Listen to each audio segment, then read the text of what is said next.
Ang mabuting balita ng Panginoon ayon kay San Juan. Noong panahong iyon, sinabi ni Jesus sa mga Hudyo, "Tandaan ninyo, ang namumuhay ayon sa aking aral, kailanmay di makararanas ng kamatayan."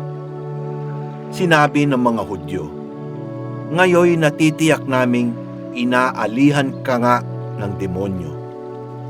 Namatay si Abraham at ang mga propeta, pero sinasabi mong hindi mamamatay kahit kailan ang sinumang namumuhay ayon sa iyong aral.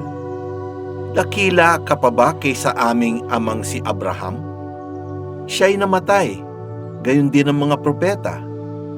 Ano ba ang akala mo sa sarili mo?" Sumagot si Jesus, "Ang aking Ama ang nagpaparangal sa akin at sinasabi ninyong siya ang inyong Diyos. Hindi ninyo siya nakikilala, ngunit siya'y nakikilala ko. Natuwa ang inyong amang si Abraham nang mabatid na makikita niya ang araw ng pagparito ko. Nakita nga niya ito at siya'y nagalak. Dahil dito'y sinabi sa kanya ng mga Hudyo, 'Wala ka pang 50 taon at nakita mo na si Abraham?' Sumagot si Jesus, 'Sinasabi ko sa inyo, bago ipanganak si Abraham, ako na.' Dumampot sila ng bato upang siya'y batuhin, ngunit nagtago si Jesus at lumabas ng templo." Mabuting balita ng Panginoon. Pinupuri ka namin, Panginoong Hesukristo.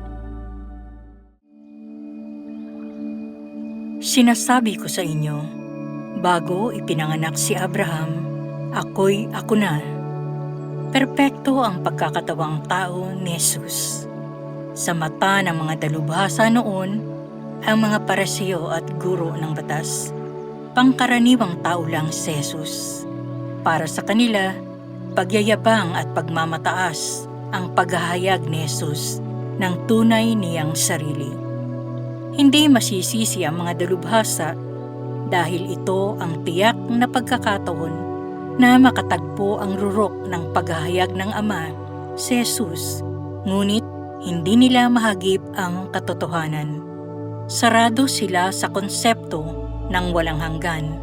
Mahirap arukin ang presensya ng Diyos doon sa magpakailanman. Mali ang tutok nila sa pagkilatis. Sa simula pa lamang, nais nilang tingnan si Jesus at ang kanyang pahayag mula sa lente ng mundo.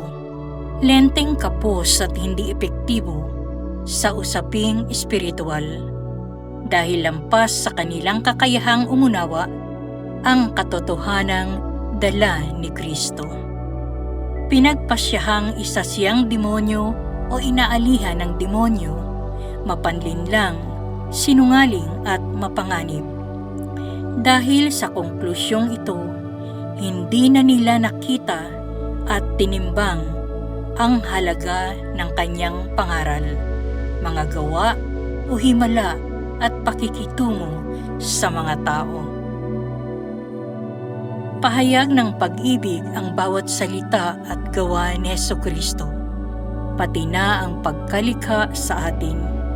Ano ang magbibigay sa atin ng malinaw na pananaw sa katotohanan? Ang pagkaumuhi, galit, o ang kaibuturan ng ating pag-iral, ang pag-ibig?